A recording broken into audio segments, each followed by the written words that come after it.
दोस्तों आईआरएफसी की बात करें, स्टॉक के अंदर आज हमने गिरावट देखी, लेकिन ये गिरावट सिर्फ आईआरएफसी में नहीं है बल्कि पूरे बाजार में थी। काफ़ी ज़्यादा दबाव देखने को मिल रहा है और इसके पीछे वजह है ग्लोबल रीजन। भले ही हमारे बाजार में इस समय मजबूती दिखाई दे रही है, लेकिन जो इंटरनेशनल रीजन है वो काफ़ी बाजार के लिए फेवरेबल नहीं है और इसी वजह से दबाव दिखाई दे रहा है। एफआई की तरफ से बाजार में लगातार फिर से बिकवाली शुरू हुई है और इसी वजह से सभी शेयरों में हमने गिरावट देखी है। उसके दूसरी तरफ अगर आप देखें तो गवर्नमेंट ने जो आईआरसीटीसी में ओएफएस लाने का फैसला किया, उसकी वजह से भी काफ़ी लोग हैं जो डर गए कि आने वाले समय में आईआरएफसी में भी ओएफएस लाया जा सकता है। लेकिन सरकार ने अपनी तरफ से क्लियर किया है कि फिलहाल उनकी ऐसी मंशा नहीं है। आने वाले समय में रेलटेल हो, आईआरएफसी हो या फिर आरवीएनएल हो, इन शेयरों की डायरेक्ट स्टेक किसी प्राइवेट प्लेयर को बेची जा सकती है। ओएफएस लाने की यहाँ पे संभावना नहीं है, क्योंकि आईआरसीटीसी के बारे में सरकार ने पहले फैसला लिया हुआ था तो उन्होंने ऐसा किया, लेकिन इसके यहाँ पे अभी फिलहाल ओएफएस की संभावना काफ़ी कम है। और दूसरी तरफ अगर आप देखें तो आईआरसीटीसी और आईआरएफसी में बहुत ज़्यादा फर्क है। आईआरसीटीसी पहले बहुत ज़्यादा दौड़ चुका है और आपको पता होगा एक तरफा दौड़ा था जब स्प्लिट की न्यूज़ आई थी उस समय, लेकिन आईआरएफसी ने अभी अभी तेजी बनानी शुरू की है। अभी ये स्टॉक अपनी बुक वैल्यू से अभी भी नीचे है, क्योंकि इसकी बुक वैल्यू ही 33 की है और अगर स्टॉक 32 के आसपास है तो डरने की कोई बात नहीं, बढ़ने की ही संभावना है, गिरने की संभावना नहीं। यहाँ पे बहुत सारी अपडेट है जिनको हम डिस्कस करने वाले। गवर्नमेंट की तरफ से इस बजट में रेलवेज के लिए बहुत सारे अनाउंसमेंट किए जाने वाले और उसकी वजह से आने वाले समय में एक बहुत बड़ा तेजी का दौर आ सकता है। तो ये क्या मौका है इस समय इन्वेस्टमेंट का, या फिर इस समय हमें प्रॉफिट बुक करना चाहिए, क्योंकि तेजी तो काफ़ी ज़्यादा बन चुकी है।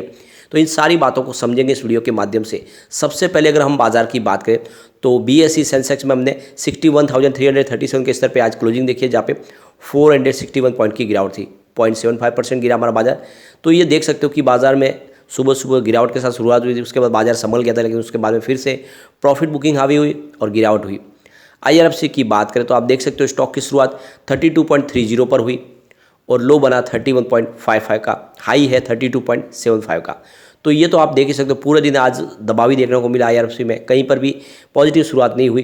कल की क्लोजिंग 32.90 की थी, उसको नहीं छुआ। अंत में क्लोजिंग 32.20 के आसपास रही, जहाँ पे हमने 2.13% की गिरावट देखी। तो रिटेल इन्वेस्टर जो काफ़ी ज़्यादा डर जाते हैं, यहाँ पे इस स्टॉक ने काफ़ी ज़बरदस्त प्रदर्शन भी किया। आप देख सकते हो पिछले 6 महीने की इसकी परफॉर्मेंस देखें तो बहुत ही ज़बरदस्त रिटर्न दिया है। 62.63% का रिटर्न दिया है स्टॉक ने।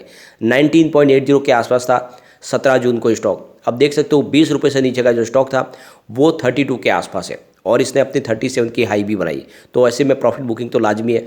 जो शॉर्ट टर्म और मिड टर्म इन्वेस्टर है वो प्रॉफिट बुकिंग करते हैं और उनके पास भारी क्वांटिटी भी होती है, तो ऐसे में स्टॉक के नीचे आने की संभावना तो बनती है। सिर्फ पिछले 1 महीने की भी बात करें तो इस गिरावट के बावजूद अभी भी 15% की अच्छी खासी तेजी देखने को मिल रही है। 27.90 के आसपास स्टॉक था और इसी वजह से हमें यहाँ पे गिरावट होती दिखाई दे रही है। अब यहाँ पे देख सकते हो कि पिछले इस सब काफ़ी समय से स्टॉक प्राइस इसी लेवल के आसपास दिखाई दे रहा है। वॉल्यूम में थोड़ी सी कमी आती हुई दिखाई देगी। पिछले 1 महीने पहले इसका 17 करोड़ का वॉल्यूम था, 4 करोड़ की डिलीवरी उठाई गई थी। 1 वीक पहले 9 करोड़ का वॉल्यूम होता, 2 करोड़ की डिलीवरी उठाई गई थी। कल 5 करोड़ का वॉल्यूम होता, 2 करोड़ की डिलीवरी थी। आज भी 5 करोड़ का ही वॉल्यूम हुआ है, लगभग एक जैसा वॉल्यूम है और वॉल्यूम थोड़ा सा कम है। अब यहाँ पे अगर हम देखें तो ऊपर के लेवल्स यानी 37.10 के हिसाब से देखें तो 20% ऑलरेडी स्टॉक गिर चुका है, यानी फिलहाल ऊपर के लेवल से काफ़ी ज़्यादा करेक्शन हो चुका है। जैसे कि आपको पता ही होगा इसका आईपीओ 26 में दिया गया था और लिस्टिंग ही डिस्काउंट में हुई थी। उसके बाद में स्टॉक में लगातार गिरावट हुई और अब आप समझ सकते हो कि बहुत समय के बाद यानी साल भर के बाद में यहाँ पे तेज़ी का दौर लौटाया और अब स्टॉक दौड़ने को तैयार हो चुका है। यहाँ पे अच्छी बात यह है कि इसके बीच में हमने कम से कम 3-4 बार अच्छा डिविडेंड भी देखा है और लगातार डिविडेंड के दम पे लगभग 3.25 रुपये का डिविडेंड ऑलरेडी हमें मिल चुका है। तो जो भी इन्वेस्टर थे जिसने इसमें निवेश किया होगा उसको काफ़ी शानदार रिटर्न मिल रहा है, क्योंकि एक तरफ तो अभी इसकी प्राइस 32 के आसपास है और 3.25 रुपये का डिविडेंड मिल चुका है, तो प्राइस 35 के आसपास हो रही है। यानी जिसने भी आईपीओ में निवेश किया होगा उसको भी बहुत ही अच्छा रिटर्न मिल रहा है और जिसने निचले लेवल से खरीदारी की होगी उसको तो बहुत ही शानदार रिटर्न मिल रहा है।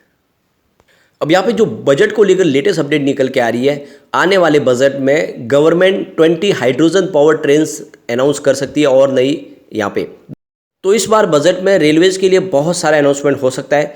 20 हाइड्रोजन ट्रेन्स के साथ में 25 हाई कैपेसिटी पार्सल वैन्स के लिए भी इसमें मैन्युफैक्चरिंग के लिए अनाउंसमेंट किया जा सकता है। इसके अलावा 300 AC electric multiple unit EMIU coach बनाए जा सकते हैं। तो ये बजट जो इस बार जो नया लेटेस्ट बजट आने वाला है उसमें काफ़ी ज़्यादा अनाउंसमेंट होने वाली है। तो इस बार बजट में पायलट प्रोजेक्ट के तौर पे रेलवे जो है वो डीजल ट्रेन को हाइड्रोजन पावर ट्रेन में बदलने के लिए यहाँ पे शुरुआत कर सकते हो, उसके पायलट प्रोजेक्ट यहाँ पे लाए जा सकते हैं।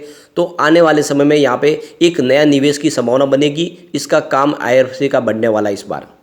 तो फर्स्ट हाइड्रोजन जो ट्रेन का जो पायलट प्रोजेक्ट होगा वो सोनीपत और जींद सेक्शन हरियाणा से शुरू होगा, वहाँ से इसकी ट्रायल की जाएगी। उसके बाद में धीरे धीरे हिंदुस्तान के दूसरे कोनों में भी इसको बढ़ाया जाएगा।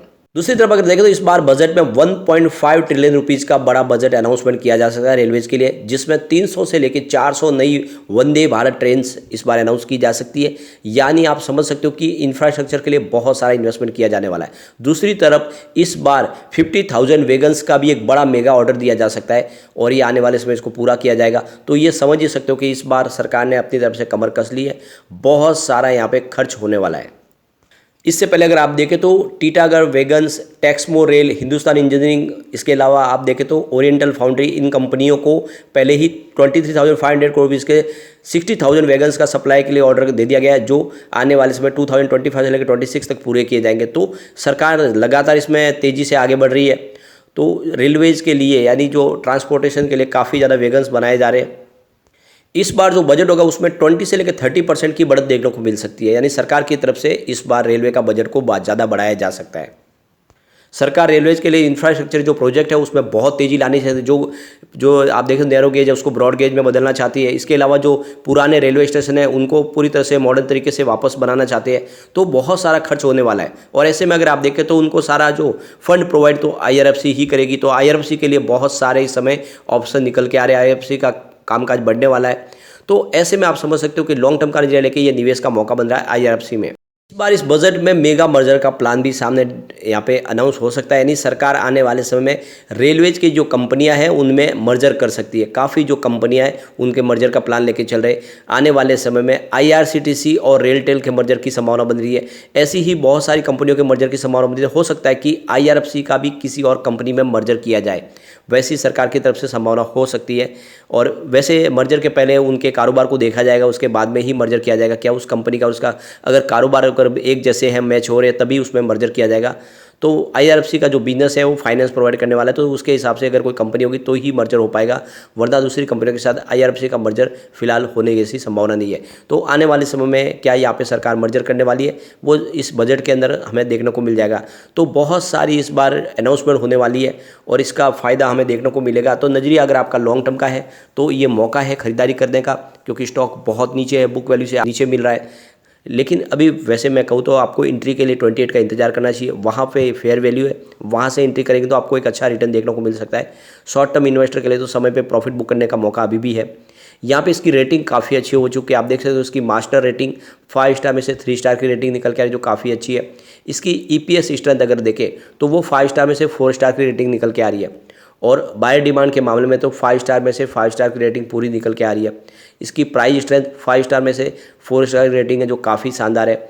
ग्रुप रैंक के मामले में भी इसकी रेटिंग 5 स्टार में से 3 स्टार की रेटिंग है, तो बहुत ही ज़बरदस्त रेटिंग है। इसके अलावा आप देख सकते हो कि काफ़ी बड़े म्यूचुअल फंड ने यहाँ पे इन्वेस्टमेंट किया है। जैसे कि आप देख सकते हो HDFC balance advantage fund growth ने यहाँ पे 51,250 रुपीज़ का बहुत बड़ा इन्वेस्टमेंट किया है। इसके अलावा HDFC flexi cap fund growth ने यहाँ पे 32,894 रुपीज़ का ज़बरदस्त इन्वेस्टमेंट किया है। HDFC large cap and mid cap fund ने यहाँ पे 7,970 रुपीज़ का ज़बरदस्त इन्वेस्टमेंट किया है।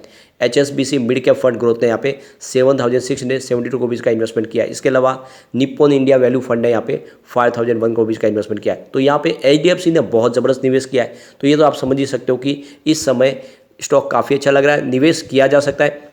बस नजरिया लॉन्ग टर्म का लेकर निवेश करोगे तो ये स्टॉक आपको मालामाल कर देगा। मुझे लगता है आने वाले 2 साल में ये स्टॉक आराम से 100 को टच कर जाएगा। लेकिन फ्रेंड, कोई भी इन्वेस्टमेंट करने से पहले अपने फाइनेंशियल एडवाइजर्स के बारे में ले ले या अपना खुद का रिसर्च करें, क्योंकि मैंने वीडियो आपके एजुकेशनल पर्पज़ के लिए ही बनाई। वीडियो पसंद आए तो लाइक शेयर जरूर कीजिए और चैनल को सब्सक्राइब कर दीजिए। Thank you friend.